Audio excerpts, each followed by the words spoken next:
Quando as pessoas são questionadas sobre para onde considerariam se mudar, o Canadá quase sempre está no topo da lista, com uma reputação de ser seguro, estável e próspero, além de possuir serviços de alta qualidade, uma economia forte e um governo bem estruturado. Parece ser um dos poucos países onde se pode ganhar uma boa quantia de dinheiro e manter uma boa qualidade de vida. No entanto, de acordo com muitos canadenses, isso não é verdade. E, na realidade, não poderia estar mais longe da realidade. Segundo duas pesquisas, 2/3 dos canadenses acreditam que tudo no país está quebrado e se sentem profundamente pessimistas em relação à situação econômica e à sua qualidade de vida. Mas o que está acontecendo? Por que os canadenses se sentem tão infelizes com o estado de seu país e quão ruim realmente é? Este é o lado sombrio do Canadá. Embora o estereótipo geral seja de que os canadenses são felizes e alegres, o humor no país neste momento não poderia ser mais diferente. Pesquisas mostram que mais da metade dos canadenses estão irritados com a forma como seu país é administrado. E 2/3 acreditam que o Canadá está profundamente quebrado. Eles estão preocupados com a economia e em poder pagar suas necessidades diárias. Outros dados confirmam essa mistura de depressão, raiva e pessimismo. A maioria dos canadenses está insatisfeita com seu próprio país e sente que suas vidas costumavam ser muito melhores e que os serviços no Canadá pioraram significativamente. Independentemente da pesquisa ou enquete que você escolher, o quadro é basicamente o mesmo e não é bonito. Os canadenses se sentem mais preocupados e negativos sobre sua economia e sua qualidade de vida pessoal do que as pessoas em quase qualquer outro país desenvolvido. O sentimento geral de como as pessoas se sentem sobre o Canadá é pior do que em qualquer momento recente da história. E enquanto o Canadá ainda tem altas taxas de imigração, até mesmo os imigrantes não estão realmente comprando mais o sonho canadense. Estudos mostram que um número crescente de imigrantes escolhe deixar voluntariamente o Canadá devido à insatisfação com a qualidade de vida e as oportunidades econômicas. Mas o que está acontecendo no Canadá que poderia fazer as pessoas se sentirem assim? Bem, embora o país tenha a reputação de ser quase perfeito, à primeira vista, essa imagem começa a se desfazer muito rapidamente. Você já deve ter ouvido até agora que grande parte do mundo está passando por uma crise habitacional. Mas onde quer que você esteja, provavelmente ainda não é tão ruim quanto no Canadá, que hoje é um dos mercados habitacionais menos acessíveis do mundo.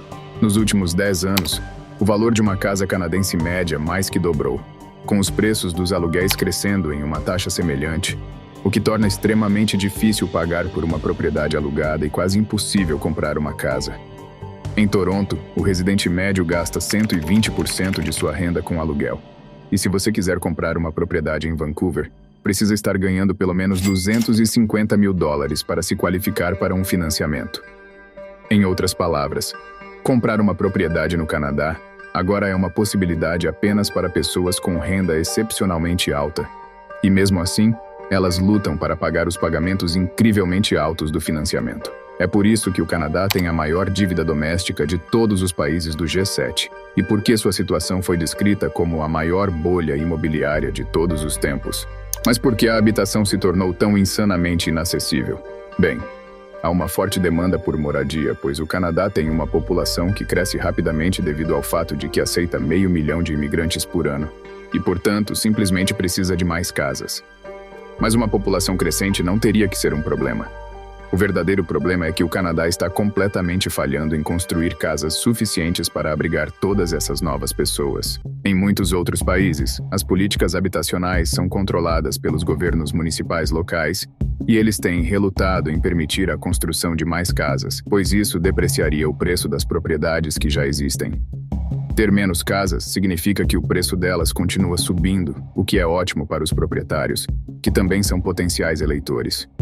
Portanto, os políticos locais não estão abordando essa questão para evitar contrariar seus atuais eleitores, mesmo que isso torne a moradia inacessível para todos os demais. Adicione uma população constantemente crescente e o fato de que o mercado imobiliário canadense tem sido tradicionalmente uma escolha de investimento seguro para estrangeiros ricos, especialmente aqueles da Ásia que procuram um lugar para estacionar seu dinheiro.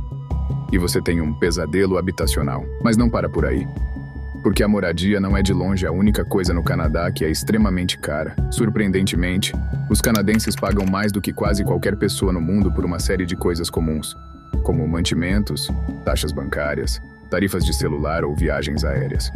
O custo do combustível no Canadá é muito mais caro do que nos Estados Unidos, enquanto o custo da saúde, por outro lado, é muito mais caro do que na Europa. E isso não é um acidente, mas sim uma consequência direta do fato de que o Canadá, mais do que qualquer outro país, é dominado por monopólios e oligopólios.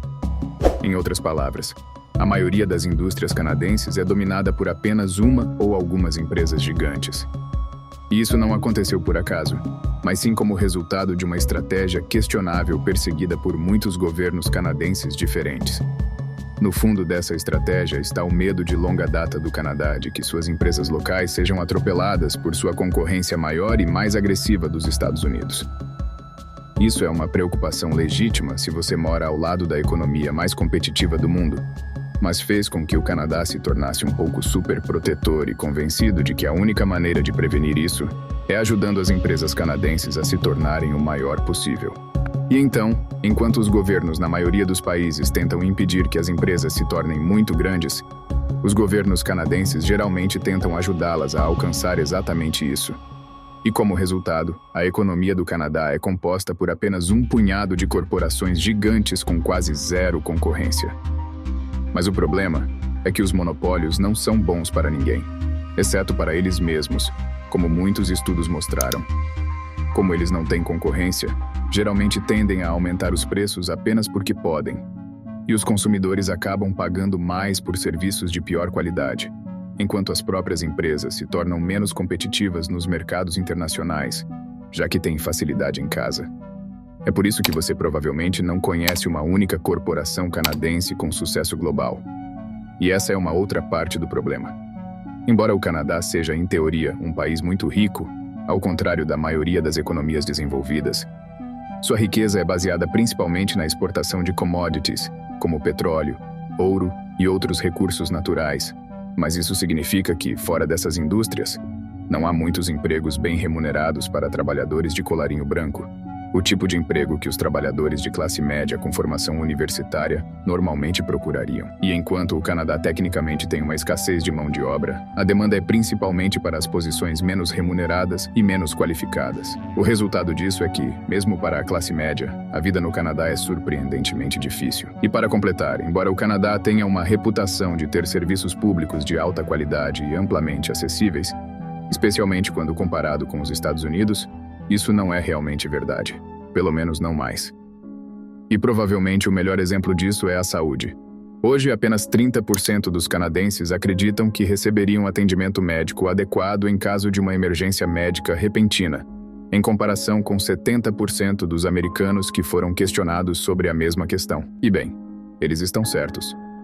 Os canadenses estão morrendo cada vez mais frequentemente em salas de emergência enquanto esperam ser admitidos, devido à extrema escassez de trabalhadores médicos nos hospitais canadenses. Isso ocorre apesar do fato de que o Canadá gasta mais com saúde do que qualquer país europeu, enquanto quase todos os países europeus superam o Canadá em métricas como tempos de espera e número de leitos hospitalares. No geral, o sistema de saúde canadense, que já foi motivo de orgulho para o país, agora é classificado como um dos piores entre os países da OCDE.